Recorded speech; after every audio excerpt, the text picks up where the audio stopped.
Hello mga gawa! Dito na naman inyong kapitan na walang barangay, El Capitan at your service. And for today's video, pag-uusapan natin kung paano kumuha ng police clearance dito sa bansang Saudi Arabia. Specifically dito sa Riyadh City.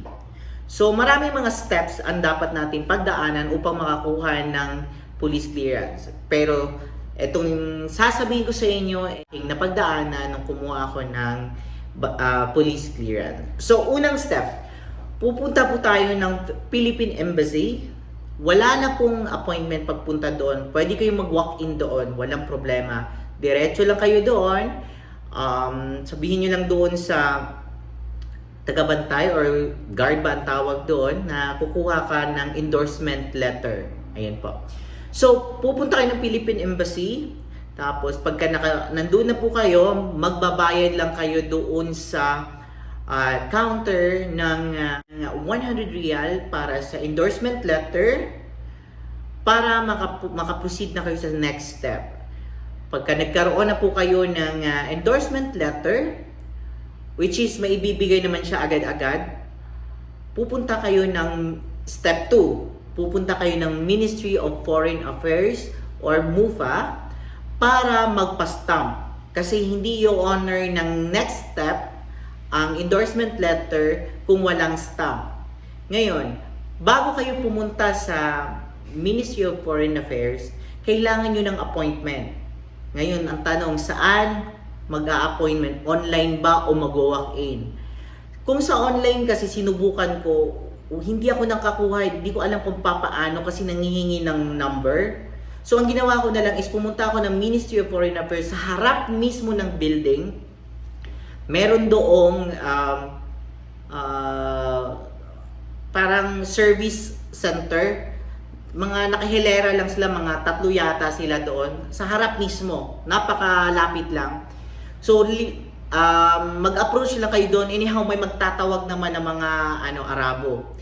Pagka may nagtawag kayo, pumunta kayo doon sa gitna. Normally, ang bayaran doon is 50 riyal para sa endorsement letter. Pwede na rin kayong kumuha ng 2 endorsement letter kasi 2 beses kayong kukuha ng endorsement letter kasi 2 beses kayong pupunta ng Ministry of Foreign Affairs. So, ang ginawa ko, una muna kasi syempre, wais tayo, baka ayaw natin ma-scam. So, ang ginawa ko, kumuha muna ako ng isang endorsement letter. Nagbayad ako ng 50 riyal.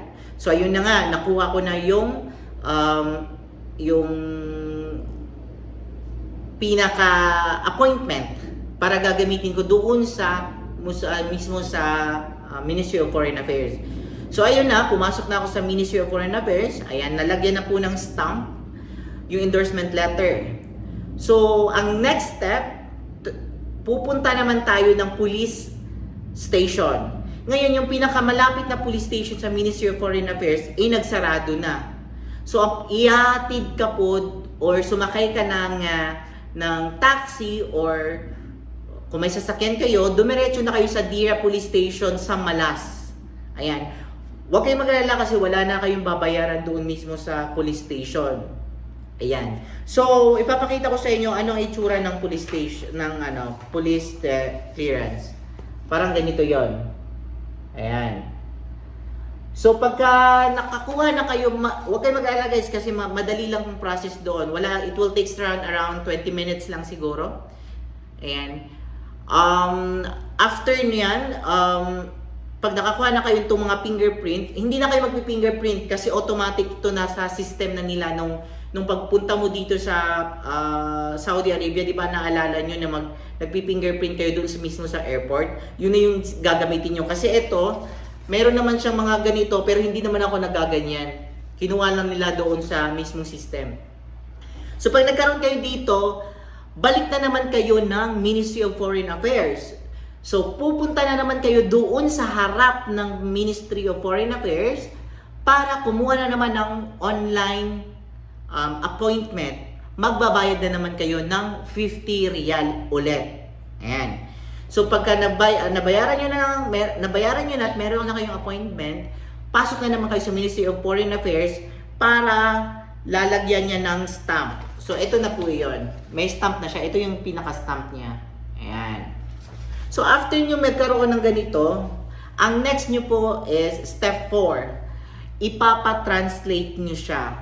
Again, meron ng may taxi doon or meron kayong sasakyan, pumunta kayo sa pinakamalapit na translate na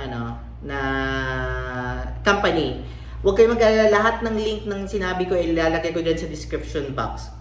Okay. So ayun, nakahanap na ako ng magta-translate ng so ito yung magiging translation nung ibinigay ng police clearance. Yan, yung paper mismo. Tsaka ito din. Ayan. So na-transfer na siya into English. Yan. After nyo magkaroon nito, ang final step nyo na naman is pupunta kayo ito na yung last step. Pupunta kayo ng embassy. Ayan. Pagpunta nyo ng embassy, huwag kayong mag-alala, wala kayong babayaran ulit. Ayan. Punta lang kayo doon, sabihin nyo lang doon sa gwardiya, magpapa-authenticate. Yan, magpapa-authenticate kayo ng inyong police clearance. So ngayon, pagpunta nyo doon, ipakita nyo lang po ito, ipakita nyo lang po doon sa tagpa-process, at siya na bahala doon. Magbabayad kayo ng it's either 100 real o 140 real. Ang 100 real, makukuha nyo to the following day, 2 p.m. to 5 p.m. Ayan, makukuha nyo po yung pinaka-result. Ito na yung pinaka-result na may seal yun na. Ayan, ito na yung pinaka-certificate, authenticated na police clearance galing ng embassy. So, ang ginawa ko is magbayad na lang ng 140 para maibigay agad-agad ang authentication paper, yung police clearance ninyo. Kasi pagka 100, babalik kayo the next day. So, masyadong hassle, diba?